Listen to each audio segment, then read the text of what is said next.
It's time for the Daily Stand Up Podcast presented by Agile Dad with your host, Lee Henson. Without any further ado, let's get started.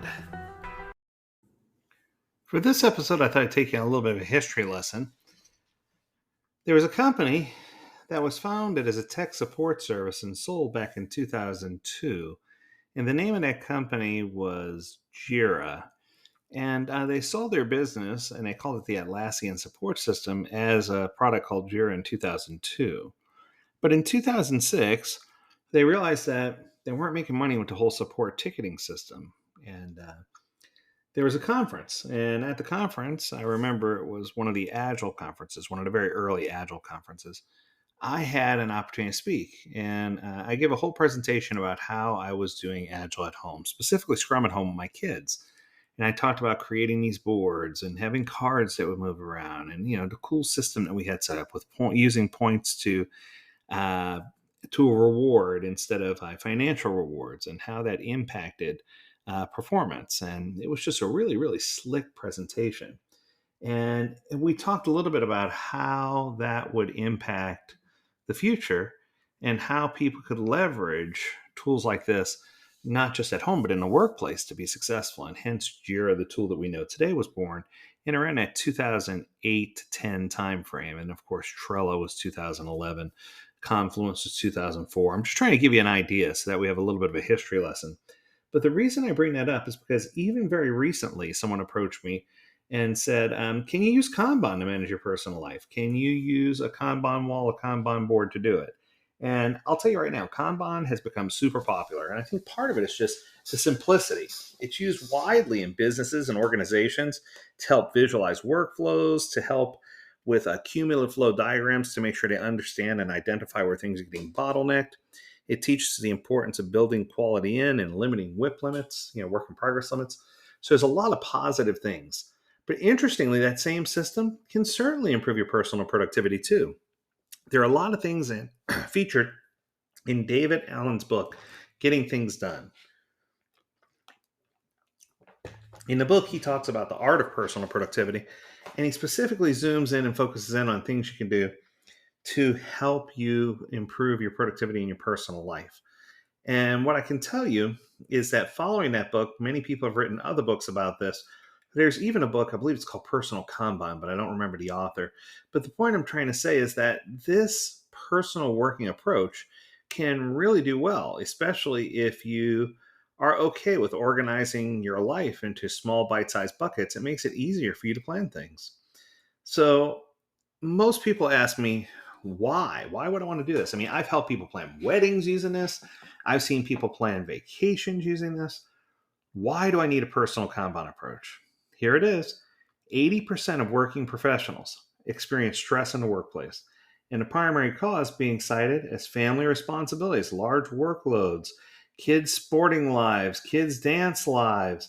When modified for personal use, Kanban can really help you manage your responsibilities at work and govern your personal tasks, saving you time, increasing your efficiency, keeping your life better organized, and giving you better energy.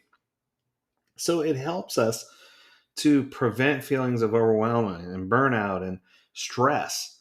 So, how do you get started, or how do you use personal Kanban? Well, I think the key is to understand that you're applying principles from traditional Kanban to any situation to enhance the productivity or to help you tackle multiple responsibilities that are small that lead to a single success. It's easily adapted to users of any age. It could be professionals in a workspace. It could be children, as long as they're old enough to comprehend the work. As long as, and it's well suited for people who even have ADD. It's good for people who have constantly growing to-do lists and people who want to better manage and govern the things that they need to get done. So personal Kanban boards, just a great tool that you can use to help you get there. So I think part of it is you have to understand how to create one. And I always tell people, start with a simple Excel sheet or a Word doc or even a whiteboard on the wall in your home. Even a piece of paper if you don't have that. And create 3 columns. The first column's labeled to do, the second one's labeled in progress, and the third one's labeled completed.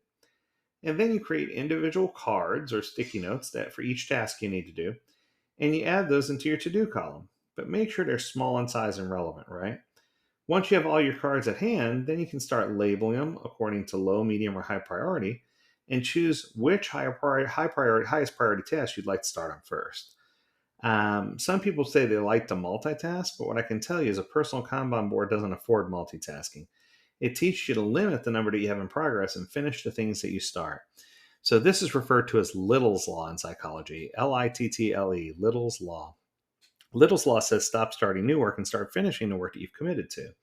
So it makes sense for us, if we're doing this, to limit the number of items that can be in progress at any time and make sure that as an individual or team that we're knocking out the things that we say we're going to do. And if you can do this, it's going to make your life a lot easier.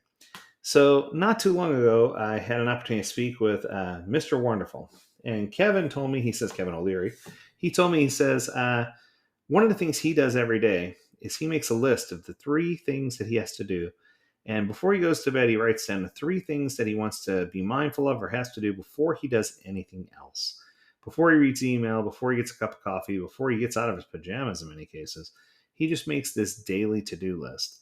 A Kanban board is very much the same way. It just gives you a short list of things that you need to do each day, and it helps you manage by doing a first in, first out visual progress so that you can see how you're tackling items. It helps you do the Mark Twain quote where Mark Twain said, "Eat the live frog first," right?